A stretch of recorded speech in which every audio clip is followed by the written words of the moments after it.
Hello, Teresa here from the UK, Kent in the UK. It's a really overcast day today. It's really cold as well. I've got put the heater up to where I'm working. I'm going to put that on, and it's only what, the 29th of August, so it's actually a bank, no, it's not a bank holiday. It was a bank holiday weekend. We've had the plumber in from, oh my goodness, I can only describe him, plumber from another planet. He left us with our amenities for 4 days. He went off to France for 2 days, came back. He's been accusing us of moving his stuff. He hasn't been doing what we're paying him to do, and in the end we've had to sack him. So at the moment we've got 2 more builder stroke plumbers in, and oh, it's looking good, but oh my goodness, it's been 2 weeks today since this fiasco started. But anyway, why I've put these here is just for you to look at, why I read out some names. So a really big hello and thank you for your comments too. I'm going to run through these. First of all, Celine Mackenzie Volkson. Celine, I hope the family are okay. I know you contacted me and they've all been caught up in the fires and the nasty business out there. So please keep safe to all your family and to you, and take care. And that goes to anybody who's caught up in extreme weather, extreme fires, and that something's gone crazy at the moment, isn't it? But yeah, please keep safe, everyone. Rebecca Sparrow, Jackie Galloway, Patricia Clark, Louise Buller, Kath Avalon, Judy Dawn Leader. I was sorry about your visit, Judy, that due to the builders you couldn't visit us. You and Debbie couldn't visit. I don't see when it's all going to be right, to be honest. But anyway, Judy, you take care too, and we'll hopefully see you soon. Gillian Brown, and those you all commented on Facebook, and a big welcome to Darla Rabeska. Welcome, Darla. Joe Ferry. Joe, I'm sorry about missing all your messages on Messenger. Oh, it was such a shock to read that you were hoping to meet, or in, was it last week? And I didn't see the message. I mean, you would only have been a mile down the road. I'm so sorry, Joe, but let's reschedule that, and we'll have a cake and a coffee, okay? And maybe see an exhibition if there's one on in Rochester. Now also Nina Ank, and you say on your message, on your comments, that you're so pleased you found me. Well, Nina Ank, I'm so pleased you found us too. It's always nice to have someone new join us, so big welcome. Jean Paget, Jan House and Lee Brennan. So thank you all for messaging, emailing, texting, comments on Facebook and on YouTube. Oh, I nearly forgot YouTube. So really nice to have you. Right, I think I spent enough time gassing, so what I'm going to do now is just go right into the project. I found, very briefly now, I found some things in my box, in my unpacking box, and I don't think you've seen these before, and it's all to do with waste. We're using scrappy bits of waste fabric to make these ruffles. We're doing ruffles. So having said that, I'm just going to carry on now and go straight into the project. So what do we say? Grab your coffee, grab your cake, feet up, and just sit and watch for a while, okay? So I'm going to carry on now. Oh, by the way, these are cards. They're paper, just in case you're wondering. Okay, so off we go. I've got 2 here that I found in the box, and they've both been made with waste, and they both contain ruffles. Now this is like a wallet pocket. These actually go in the pocket here, or they should do. So this one, if I take those out, actually you can see how this one is. So a long strip. There's actually an Amazon box in there, an Amazon envelope, and it's giving it a nice tough lining there. But what I want us to look at, the ruffles. These ruffles here, they're multicoloured because they literally are pieces of scrap. There's 1, 2, 3, 4, 5, 6, 7, 8. That one piece of ruffle there is made up with 8 small pieces. Small ruffles there, and along here, and along there. And I just thought, oh, I haven't done ruffles for quite a while. And I've got an awful lot of waste, scrap material, probably like us all. And this is the other one. And now this one was started some time ago. It was intended for a holiday to Germany, and it's a journal. So, and it was for the Christmas markets in Germany, and I think COVID stopped all that. And since then I've added bits to it.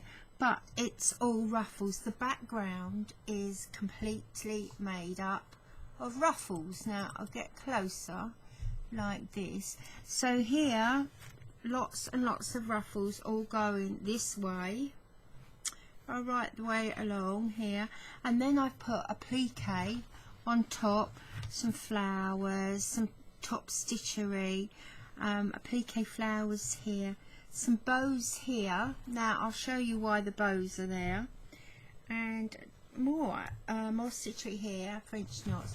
And I just think this is really lovely. I really do like this one. So the bows are around the twine. Well, it's actually a floss that I've used to put the signatures together, to bind them. And if we look, I'll turn that round to face you. If we look through here, we might be able to see the binder. There it is. So this is where I've attached one signature to here, the spine, and to just make this spine look pretty, I've put some bows there. Once again, all from waste, all waste there. And as I said, I won't spend too much time on this, but just in case you are curious, I make this smaller. It's a quick Christmas journal to take to Germany, and for the Christmas markets that my daughter and I really love. And it was to be like a journal. Now I've used German paper as well, and adverts from a magazine that I got from Germany the previous year. And there's just like ideas of things to do, but as I said, I'm not going to spend too much time on this because this isn't the point. That's lovely, that's vintage. This isn't the point of today's project. The point is using ruffles, but this is just in case some of you are wondering. That's painting on Ada. Those are a painting on Ada with watercolours and then just sewn down. So it's basically mixed media, this fabric, sewing on card. And sometimes, you know, you look through and think, oh, I can use that. Once again, more ruffles around here, and the second signature around here. Lots and lots of stuff going on, but lots and lots of places to write and stick mementos from the holiday. And just in case it was needed, needle thread, a pin and a needle, and I need to put some thread in there. So that is how it's been used on a journal. Okay, well, having shown you those now, I think we'll crack on. This is going to be so easy to do.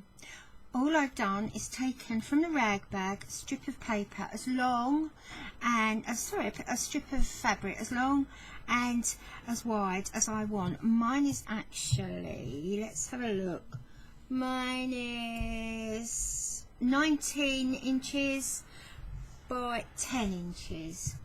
Now I've taken this from the rag bag, as I've just said, and I've also taken as many bits and pieces that I can that will tear. Now you might have seen some of these before in a project, my son's shirts here, other bits and pieces you've seen, but there's also other tiny little pieces that you might not have seen. Now I've ripped them, I've specifically ripped them and not cut them with scissors because I want the raggy edges. I want them to have nice raggy edges. Okay, so I have quite a lot here, and I'm going to take potluck. I'm not planning the colours, I'm just going to take them as they come out of this box. Oh yeah, that box there. And all I'm going to do is, as I said in the introduction, make strips of ruffles. But I'm going to do it as I go along. Oh, that one's very thick, isn't it? I think I'll start with this one. Now, I'm going to do my ruffles along the long edge, because when it's folded, if it's folded, the ruffles will be going this way, and they won't. The ruffles will be going this way, all the way round, and they won't open. Whereas if I do them this way, the short way, they're very likely to open down here on the folds. So they could open there and they could open there. So anyway, I'm going to make a start. Now I've got a really nice long needle here.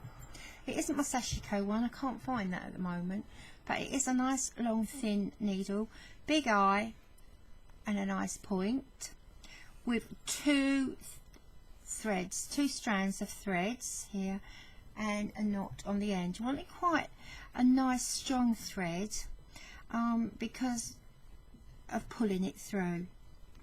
So I'm just going to place this, let's start this side. Now as I go along, what way am I round here? Oh, there.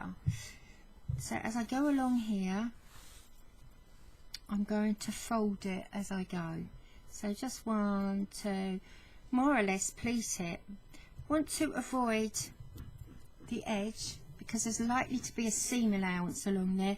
So I'm going to bring it in about 1/2 inch and extend it over the end. That can be trimmed off. Bring the needle through halfway. So halfway down that strip.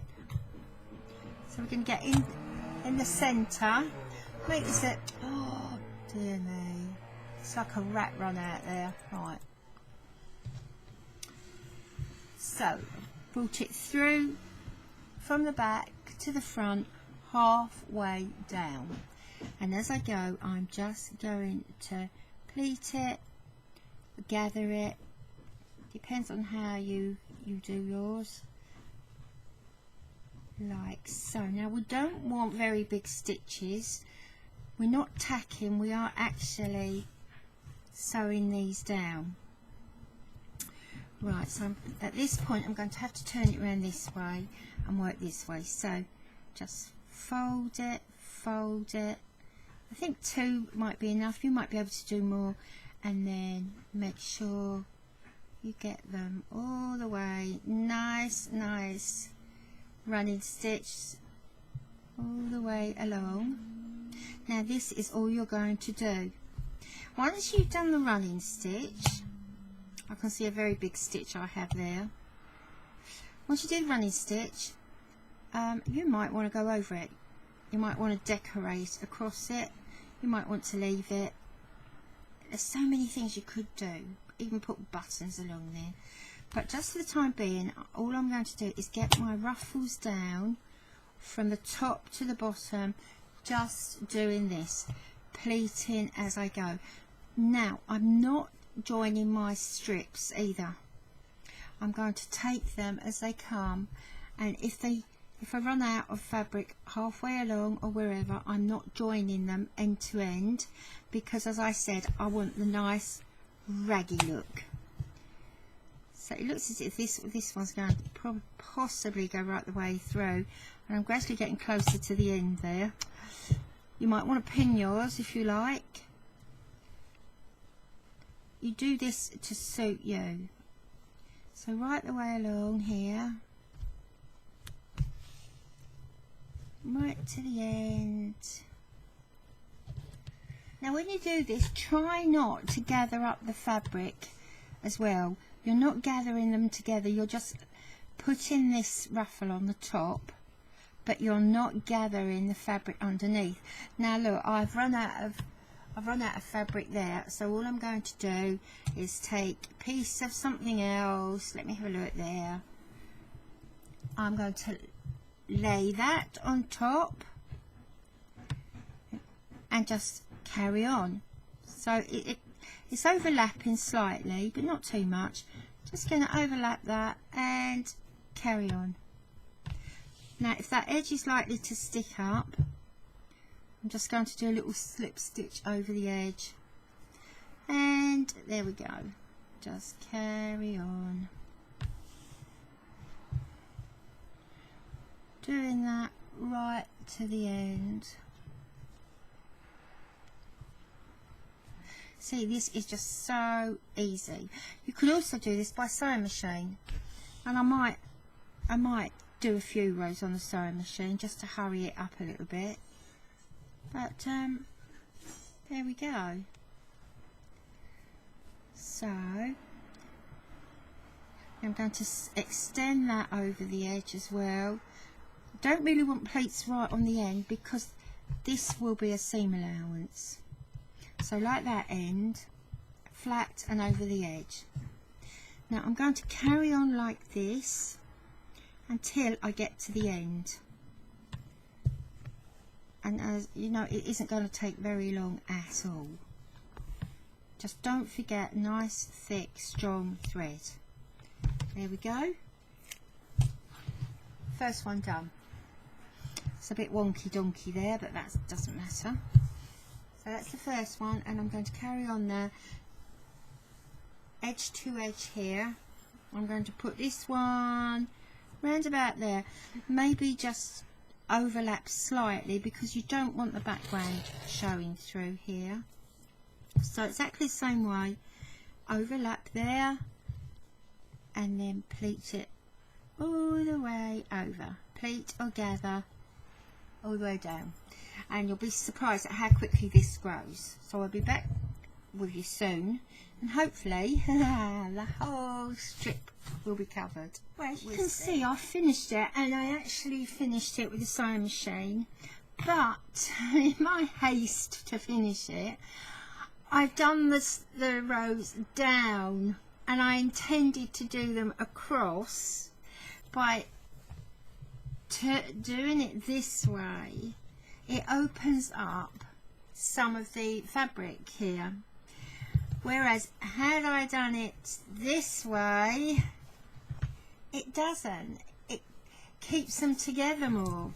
So I now have an extra job to do, and I'm going to go back, start at the beginning and hand sew now, and fill in some of these little lines here.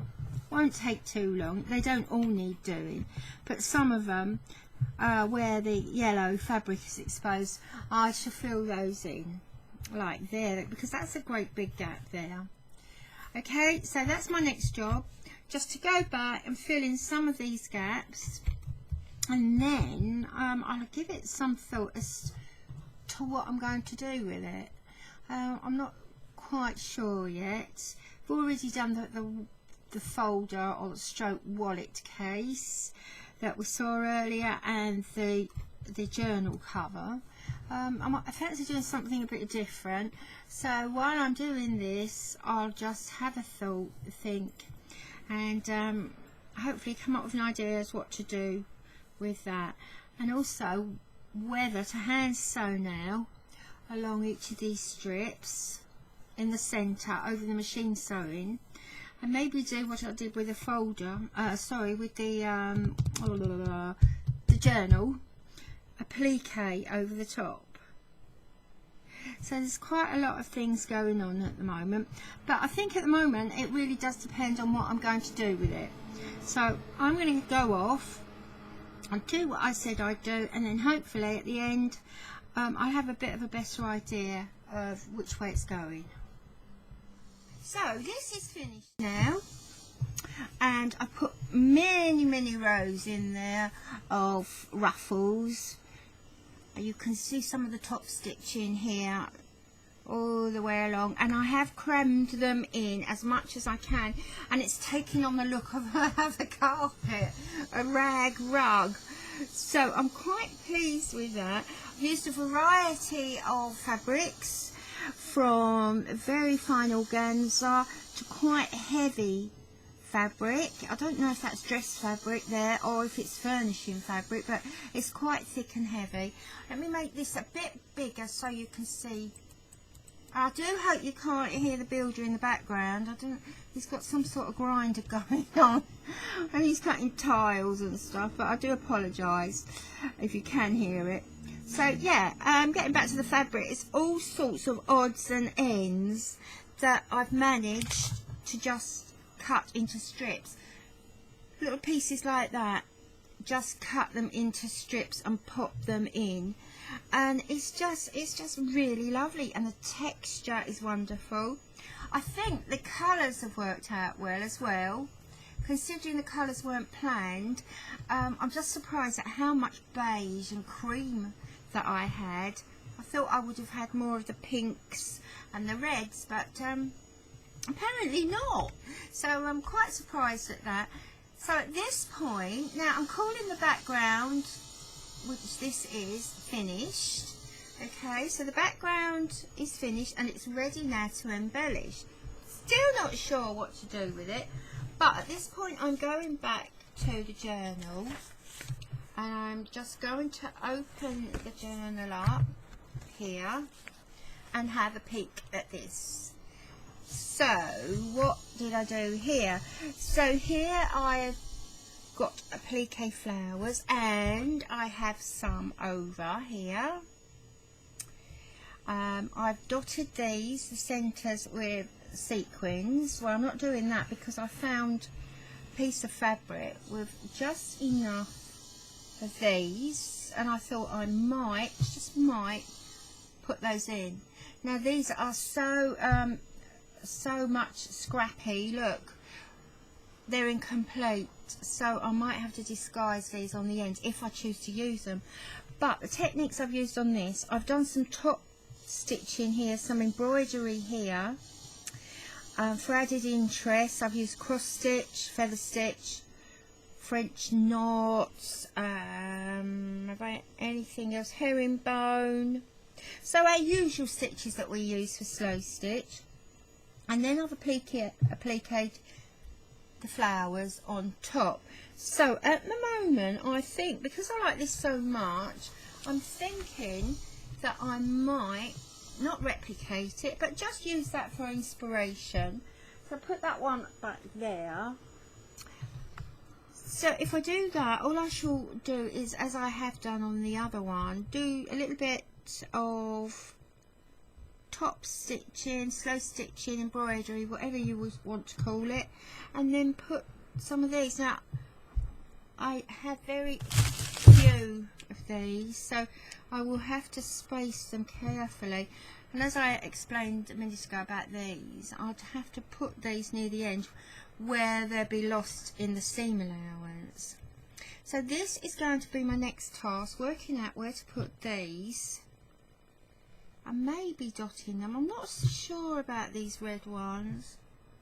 It seemed like a good idea when I saw the fabric, but maybe I need something else. Got little bits of scraps here.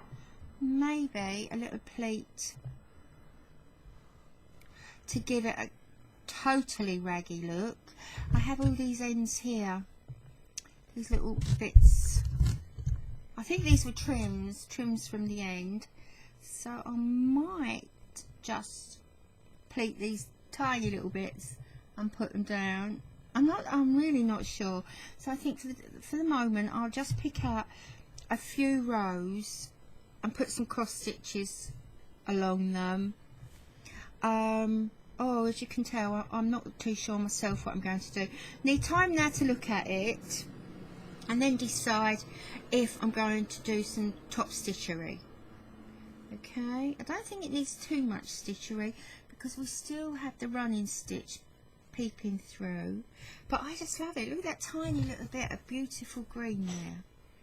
That is just really, and it's such a beautiful green, but it has closed up the yellow background.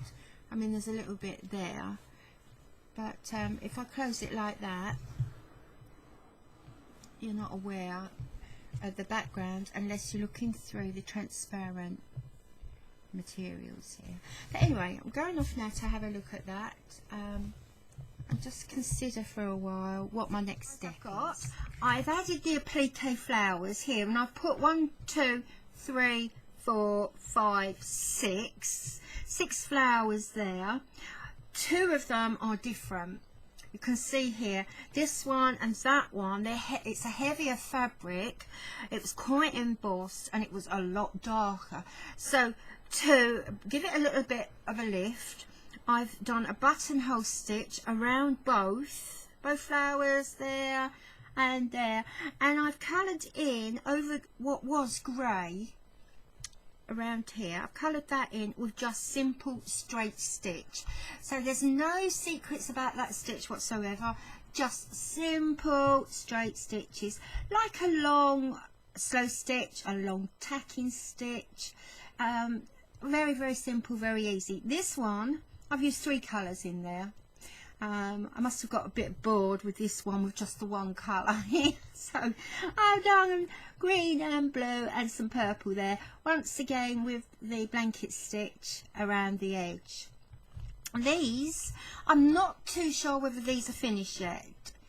I can't make my mind up. I've had it hanging, as you know, I hang these things up for a couple of hours, walk backwards and forwards and have a look, peek round the door, and I've done all that, and I still can't make up my mind whether these are finished. I don't know whether, because this is all so fussy and colourful and textured and raggy, whether these need to be the complete contrast.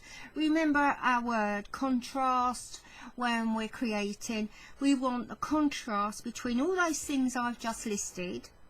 We want the opposite, the contrast. So we want plain, simple, smooth against this here. It isn't raggy. It's fairly simple. I don't think you could call this simple. So that is simple. Now, I've secured this with just a small running stitch around the edge. If I make this a bit bigger, so cover your eyes everybody. Right, this one here, well actually I say this one, all of them, all these, they've all been secured with running stitch around the edge, and in the middle that is buttonhole stitch to form a pinwheel. So it's basically not buttonhole, it's blanket stitch. So blanket stitch is the same stitch as around the edge here, but it's done in the round. Okay, so I'll probably put a little video up round about here, just as a prompt, just as a reminder to show you the buttonhole stitch. Oh, I hope I remember now. So these have been done the same, and then a sequin, and it was just by sheer luck. I didn't intend putting sequins there, but I was going through my button box. I'm moving my buttons over to what used to be coffee jars, Starbucks coffee jars. Yes, I know, I'm talking about coffee again. Look, as well, my coffee here. I'm obsessed with coffee. Anyway, these nice little jars, and you buy ready-made coffee in them, make perfect things for small buttons. So I've got several. And as I was moving the buttons from what is a biscuit tin, I found just about 6 or 7, I couldn't believe it, little sequins in the bottom. And I thought, that's meant to be. So I've used them on the centres here, the pinwheel. This pinwheel is outlined with a green running stitch here. This one's the same as the first, and oh, I haven't done that one yet. Oh gosh, I've just realised I haven't done that. But what I have done on this one, 2 rows of running stitch around there. Now look, this is one of those with some missing petals that I think I showed you earlier. So that will go into the seam allowance, and nobody except us will ever know that that was an incomplete flower. Yeah, I don't know how I missed that. So I will do a pinwheel there and see if I have another sequin, because all my things are packed away. They're still packed away. We've got the builders in. Oh, and I have to say, I'm whispering this, the plumber from another planet. Oh my goodness, 2 weeks to put a shower in. We've been without a toilet and a sink for 4 days. He's now gone to France for 2 days and left what can only be described as a tip, an absolute tip. I mean, I was up at 3 o'clock this morning crying about it. Oh, boo-hoo. So this is my sanity at the moment, but I'm sure, I know some of you, I think Kath, you have the builders in at the moment as well. And honestly, it's driving me to distraction, and I think it's coming out in my sewing, because that looks atrocious. Oh, that's cross stitch over running stitch. Oh my goodness, he must have been driving me up the wall at that point, where he's sawing and banging. The tiles have gone in, they're not straight. I just can't tell you how many things have gone wrong, absolutely wrong. I mean, he keeps saying, well, I'm 72. And that was the reason we gave him the job, because he was so keen, and we thought, oh, you know, he's of that generation, he's got a good work ethic, he's going to get the job done. Well, I'm sorry, I mean, 72 is no age, so that's no excuse. But I think this should be his last job, and I believe I'm going to tell him when he finishes next week. So anyway, enough of that, it's off my chest now. I'm going to carry on with this now. I'm not sure, because the plumber from another planet has sapped my brain cells, and I'm not sure if you've seen the cross stitch. I have a feeling I've shown you the cross stitch, not all over, just in cheeky little places where it's peeping through. So there we go. Now at this point, I think I've made a decision, and I think I might be turning this into a bag. Now, I'm not sure, but I'm playing with the idea of a bag and not a wallet or a journal cover. So I'm just going to go back and look at this one here. Very similar to this, but I think I might just turn it into a bag, which will be quite easy to do. So I'm going to carry on with this now. There's another builder downstairs. He's ripping out the fireplace and that, and my goodness, it's just horrendous. It really is horrendous. I had no idea. I thought all this was a thing of the past, you know. It's all right when you're 20 and 30, 40, 50, but not at my age. But, you know, I'm very young. Anyway, I'm only 18. So I'm going to carry on with this, and I'll get back as soon as I have something more to show you.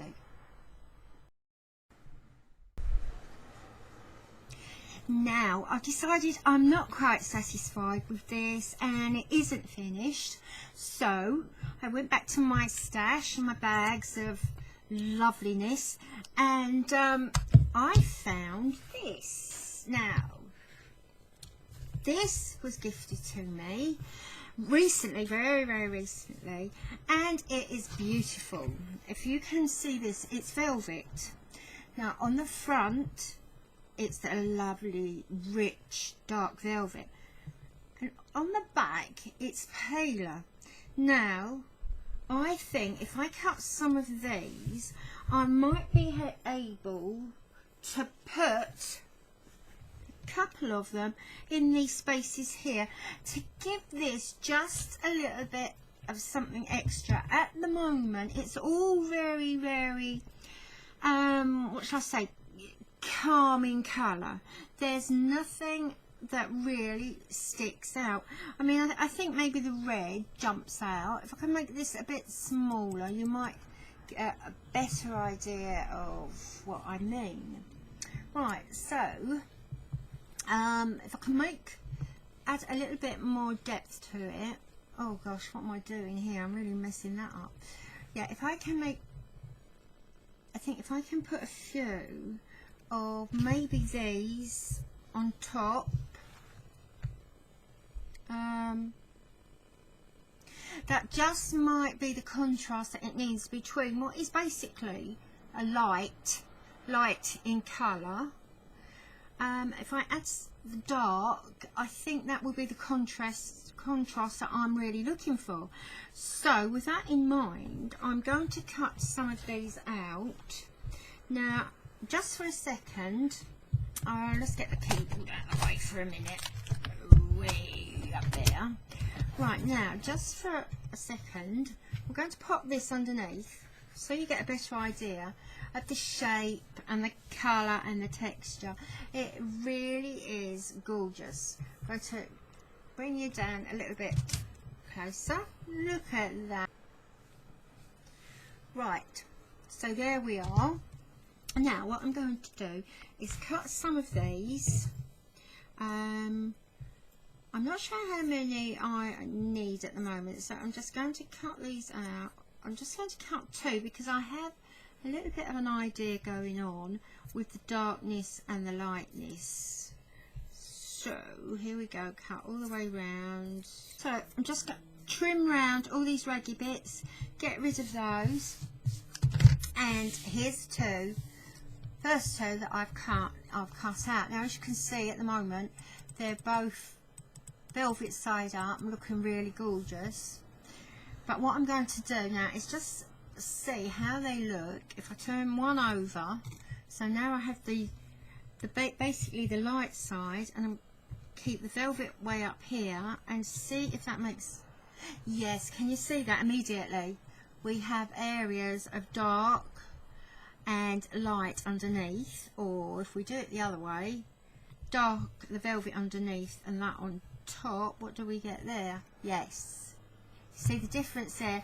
Now I think I'm going to play around with this and see how I can place these on here. I like the idea of using them together just to get the difference in contrast between the light and the dark. So right here, what do they like? One at, no. I think we need, right, so I'm going to play around with these. I'm going to cut out, let's have a look, 1, 2, 3, 4, 5, about 5 or 6 pairs. So that's about 12 of these. I'm going to cut them out and I'm going to play around just to see how I can arrange them. I'm not sure how much of the ruffle I want covered up, because by covering up the ruffle it defeats the object of actually having a ruffle background, doesn't it? Not sure if these are finished. I'm not sure what I'm going to do with these. I have a rough idea. I think I might make flowers, light and dark flowers, and put them down. So I'm going to spend this evening just playing around. Might make a start if I come up with an idea. Might make a start, might finish these, might start these. An awful lot of mights going on there. So be interesting to see what exactly I do. Okay, so I'll get back to you as soon as I've made headway. I've just finished what I said I'd do, and I've put 2 of the flowers together. One underneath, this one here is showing the wrong side of the velvet, and the one on top is the right side, and it is giving a nice light and dark effect.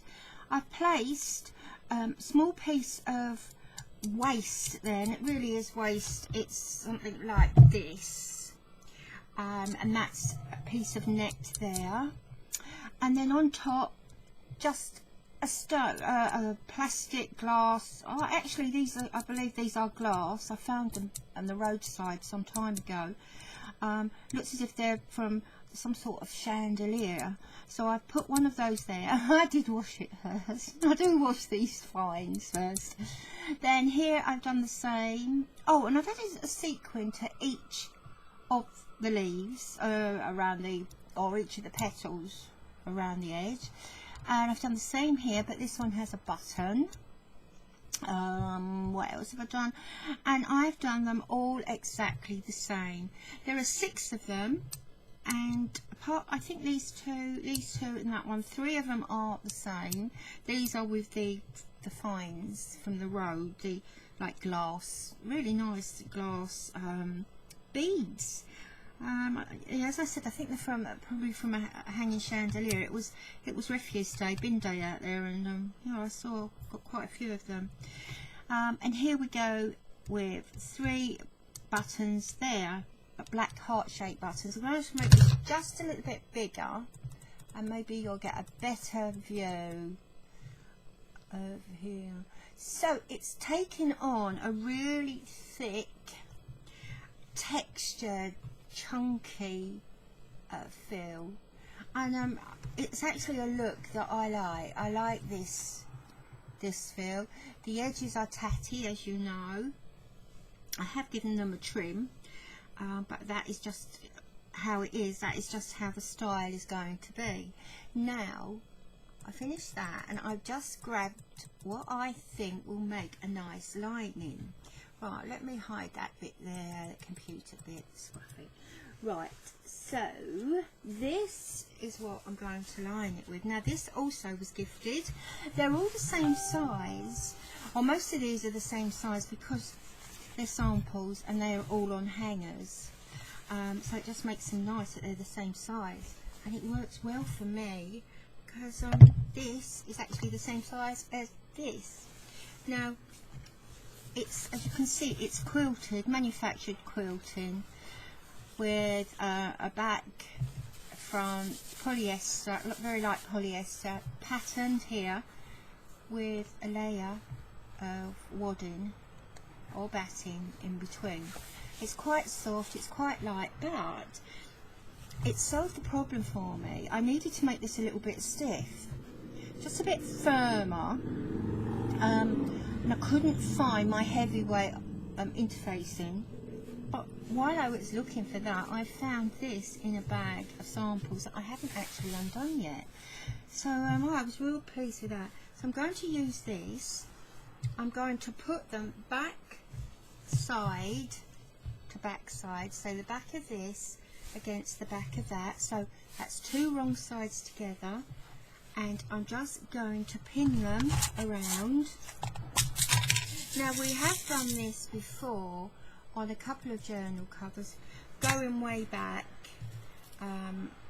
well, maybe 2-3 years ago now, and I think I've done them since, and it's so easy to do this. So right side together and pin them or secure them. You could tack them first all the way round, edge to edge.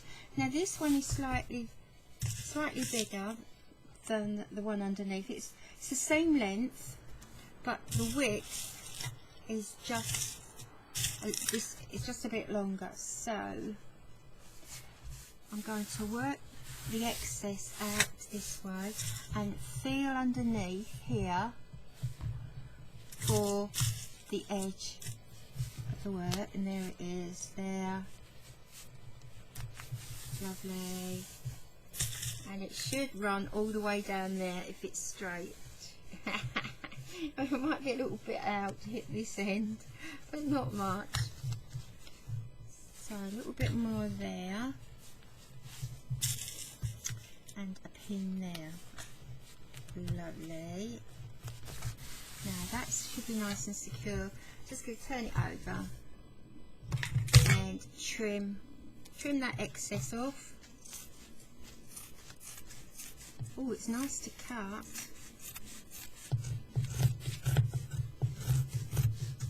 So now we have the outside of a bag. I'm not sure if I said that. I decided to do a bag, or the outside of a book cover, a journal cover, a wallet, whatever you want to do, however you want to fold yours.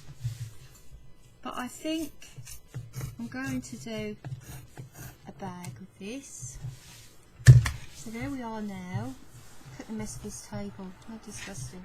Right, so there we are now, and that is how it's going to look. Now I'm imagining I will bring this up this way, like so, and bring that over like this to have a bag. I'm not quite sure yet. I might make that bigger and that just over like this with a catch there. But I can worry about that later. I can see that is a bit, that needs a bit of a trim here. That's extending just too much. Oh, right across the pin. Right, I'm just going to trim that off. And I'm just going to bind the edges. Now, I've got two pieces here. I've got some red and some blue, and they're both the same fabrics, but I don't know if you can see that. There's a lovely little pattern on there. It's in the weave, small dots, and I have the red. Now personally, I prefer the red, but it looks as if somebody's already cut this, so it isn't as long as the blue. I prefer the red, but I think the blue will actually enhance the blue of these flowers because it's practically the same blue. Now I'm going to cut some strips. I think I'll have border all the way around the edge, the four sides, going to have a border of maybe, let's have a look, maybe 2 inches, an inch either side, or maybe a little bit less. Ooh, big decisions there. I think maybe an inch might be too thick. Let me have, yeah, I think an inch, maybe just a bit too thick. So I'm going to do it just under 2 inches. Now, where are my rulers? Right, there's one here. Let's see how big this, how wide this is. That's an inch, so that one won't be big enough. Let's have a look at this one. Ah, this is 1.5 inches. So I think this might just be the right width that I need. So I'm going to cut 4 strips now along here to go around the edges.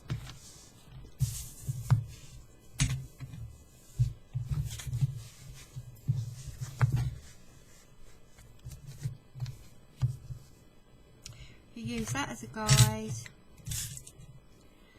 up to there. Lovely.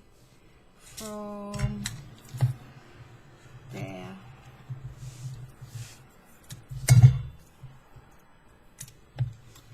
And head straight off up there to that pin.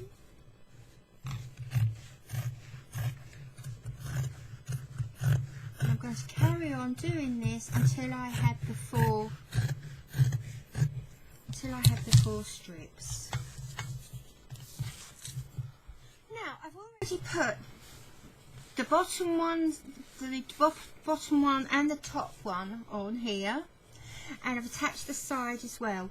Now this is really simple. All you need to do is find the halfway of your strip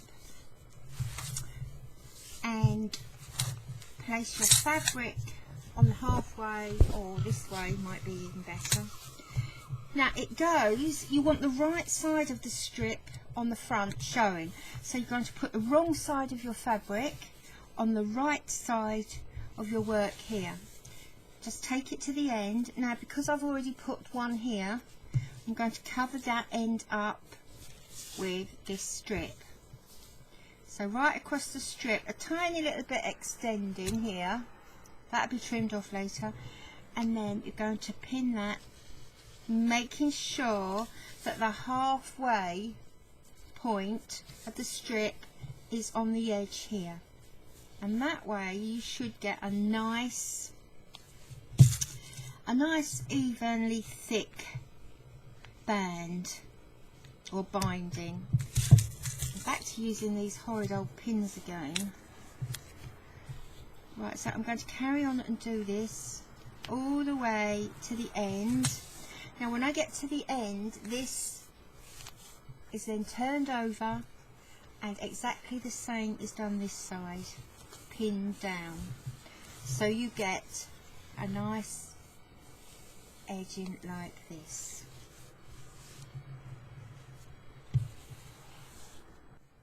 So here it is finished. I put the binding on, or the border, trimmed off the ends here and there on the four corners, and then I did as I said I was going to do, turned it over, and if you look carefully you can see this side I've secured with blanket stitch all the way along the four edges, the blanket stitch, so that I know the inside now is nice and secure. And then I did the front, and because this is so thick it was quite easy not to go through to the back. Personally I would have liked to have gone through to the back, but it was just too thick. So I've done 2 rows of running stitch all the way around the edge, all the way around, and I'm quite pleased with that. I've chosen 2 colours, 2 colours that I've used in the actual piece, a lilac and a green. I don't think they're coming out on the screen too well. So that is the finished piece. Now I'm just going to make that smaller now. The next part to do is to put some decorative buttons on here, and I am primarily doing that because I just think that these corners are just a little bit messy, a little bit weak and messy, and I don't want to start over sewing because of making it messier and because of drawing too much attention there. Now having said that, I'm going to draw quite a bit of attention with these buttons. I'm going to sew the buttons on here on the 4 corners, not just one, but I think I'm going to build them up with 2 smaller buttons like this. So we've got 3 sizes of buttons here, and I'm going to put them on the corners, the 4 corners, and then I'm going to work out how big I want this. Now it would actually make a really lovely book cover, but I'm not going to do that. I'm going to turn it into a bag. So after I put the buttons on, I'm going to gauge how big I want this flap. Oh, look at the mess of this table. How big I want the flap or the bag. I could go for half like that, but then that's an awful lot of wastage, I think. So I'm going to make the bag as big as I can, and the flap possibly as small as I can, but with an overlap, and I think it will possibly be somewhere around there. But I'll give that a thought while I'm sewing the buttons on, and I'll take it from there. Now at this stage I'm not sure whether it's going to be handheld or whether I might put a strap on there. I'm really not sure yet, because although I thought I might do a bag, in my head it was going to be a folder or something else, even a runner, because it is so pretty. It really is lovely, and all this is from scraps. So anyway, I'm going to start doing the buttons just on the edge, and then I also have buttons that I'm going to use as a closure, but just for the time being I shall put the buttons on. And I'm going to start, it doesn't really matter what corner I start at. Main thing is I hide the ragginess. So I'm going to lose the knot. Right, I'm going to make that bigger. So I've 2 strands, nice thin needle. I'm going to lose the knot in the background, pull it down. So I'm going to put the button about there. Now even this is tough, so let's lose the knot in there. Right, the knots are there, the knot's lopsided. So if I straighten that knot up there, so now the knot's gone. I'm going to loosely put this button on there, place the button where I want it, which is there, and I'm going to go through here. Now I am actually coming out at the back, but I'm afraid that can't be helped, so I need to keep the stitching quite small there. Then I'm going to bring that up, back through the hole, and as I say, it is so thick, I need to look. Right, so I'm now brought that up, and then I'm going to place a smaller button on that. This one has 4 holes. I want that one actually. This one has 4 holes, so I'm just going to choose 2. Put that on sideways, and I'm going back into the same hole that I came out of. There we go. Oh, that is tough. I'm going to try and go back into that hole. Where is it? Yeah, there it is. Into that hole there and out. And I'm going to do exactly the same with the smaller button. So then we'll end up with 3 buttons. I've made my finger bleed there. So let's have a look in there. Right, it's gone through the first one. There we go. So it's actually coming out of another hole, but that doesn't matter. And I'm going to put, what colour shall I put in there? I'm going to put a yellow one in there. So this button is smaller still, and that's the effect. So all these colours that I'm using are actually in the work. So this one is now going in there. Now these buttons here are purely for decoration. They won't be used. Now I'm going to repeat this on the other 3 corners. You can see that there. And there we are, done. The 4 buttons are on. As you can see, they've all been done exactly the same way as the first one. Now I need to work out how big I need that flap. Now, as I said earlier, I don't want a very deep flap. I don't want to cover up too much work, so I thought I might just cover this piece up. So I need to bring that down maybe there.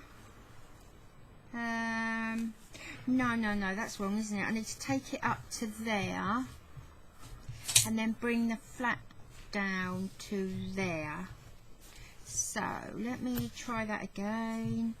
So fold that there, and I've got a nice big pocket there now, and then bring that down. Yeah, I think that's quite good. I like that. So I want a flap of, let's have a look, let's say 4 inches. So 4 inches there. I'm going to put a pin in there just to hold that steady while I sew it. That's if the pin, oh it does, I was just going to say that's if the pin goes through. So that pin there, and then I want 4 inches here. I'm going to have to put that in there, 4 inches there, so I need to move that up to there. Right, that's 4 inches, so that should be nice and straight. Pin in there, So the flap will go over there like that. Now that is straight there, but because the ruffle's sticking up, it's making that look a bit wonky. Now what I'm going to do, I'm going to start with a very small oversewing stitch up here, lose the knot between the seam. Alright, let me make this just a bit bigger. I've got 2 strands of very strong sewing thread. I've lost the knot in the seam allowance, or in the seam there. Push that in so you can't see it. And all I'm going to do now is oversew nice strong stitches. Start off by oversewing over a couple of times there, and I'm just going to oversew from one side through the 2 thicknesses and then across the top and repeat. So through the 2 thicknesses, thread over the top. It's on my finger so you can see, on my finger, and then repeat through the 2 thicknesses. So you're going from right to left all the way down, or you might prefer the other way round. And I'm going to do that on 2 sides until they're secure. And as you can see already, now the pin is there already, it's being held down. So I'll do this one and then I'll do the other side, and then think about whether or not to decorate along there.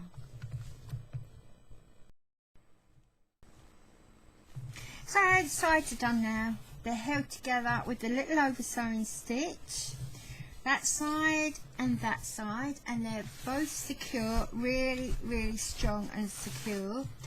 What I need to do now is decide whether or not I'm going to decorate these. Maybe put cross stitch down there, down both sides. So I'm going to have a break for a while, and then when I come back I might have decorated them and I might not. And the next, apart from that, I also need to put a button here and one down here somewhere. Okay, so those are the next 2 tasks. Then I can think about a handle, but just for a while I'm just going to sit and look at it and decide what to do with these sides. And here it is finished.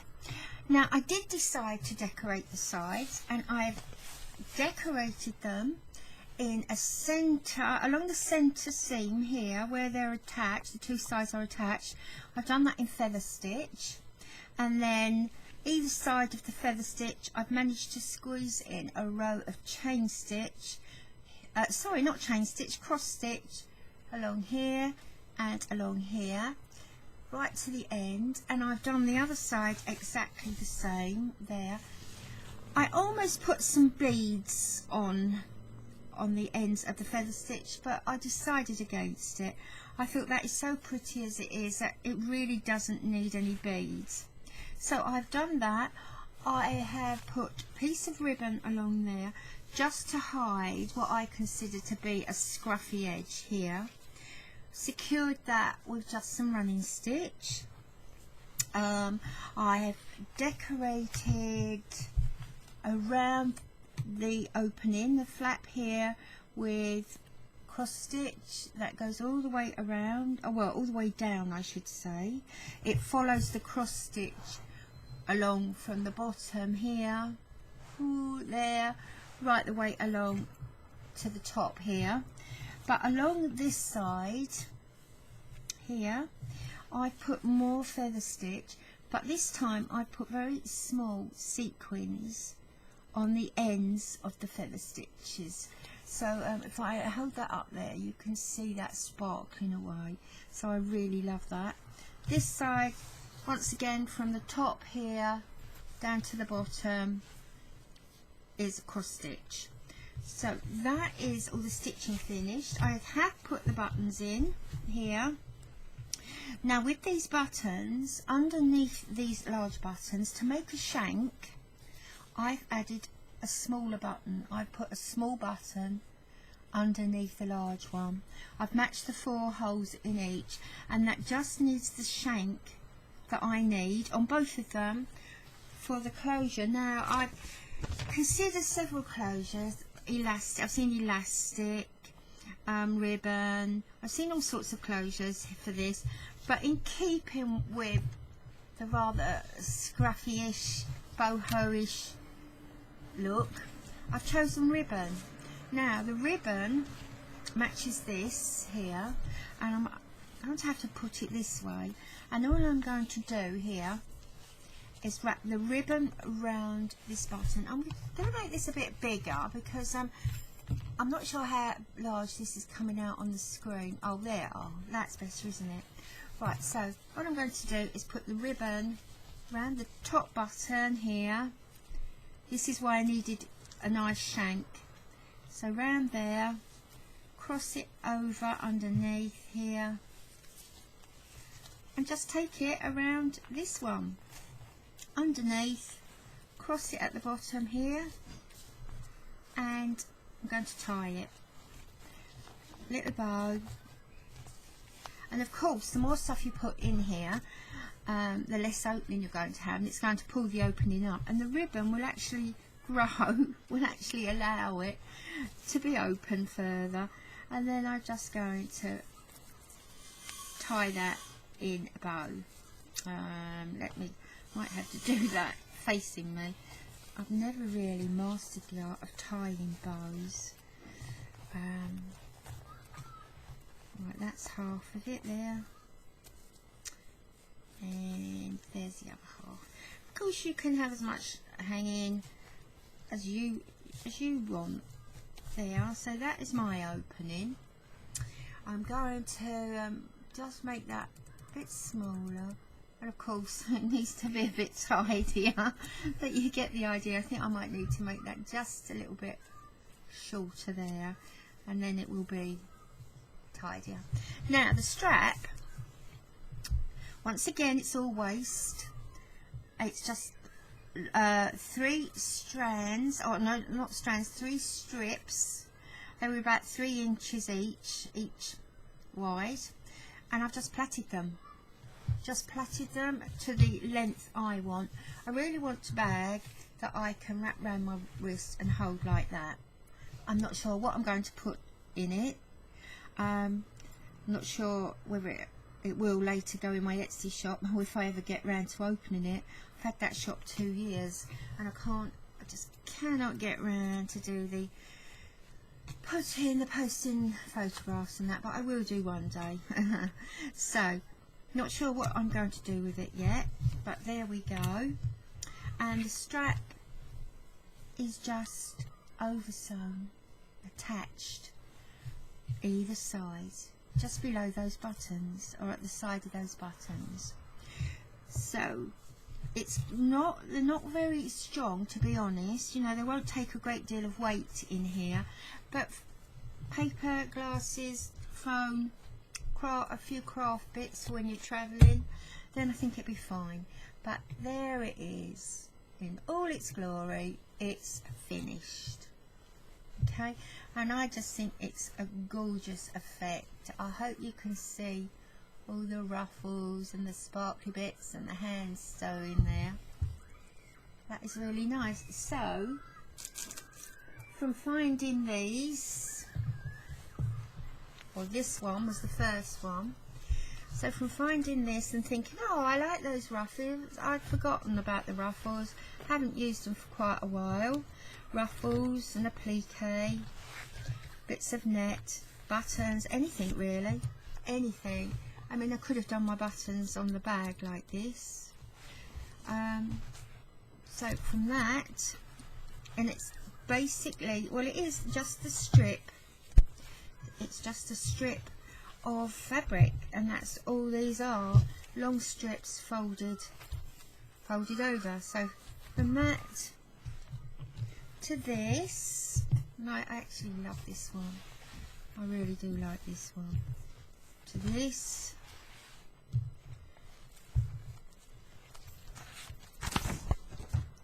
to my journal here that wasn't used and probably won't be used now. Probably something else that I was sticking my Etsy shop. I've got so much to go in that shop, goodness. But there we are. So that's 2, and these are, don't forget, these are all waste. It's all waste. And here, so from the waste, which could have been thrown, or some, you know, some might have thrown them, and in past years maybe I would have thrown them as well. But all waste, no costs involved at all. Some of the sequins were picked off the waste. These little sequins that I did here were actually picked off a scrap of waste. So just shows you things that we or I might have thrown in the past. We don't do that anymore, do we? But anyway, I hope you enjoyed that. Look forward to seeing you. Looking forward to getting my postcards. There's a real buzz about these postcards, so I'm looking forward to gathering those up and maybe putting them in a little galleries online. So just watch that space, and I'll see you all on Facebook shortly. Okay, so take care now. Bye bye.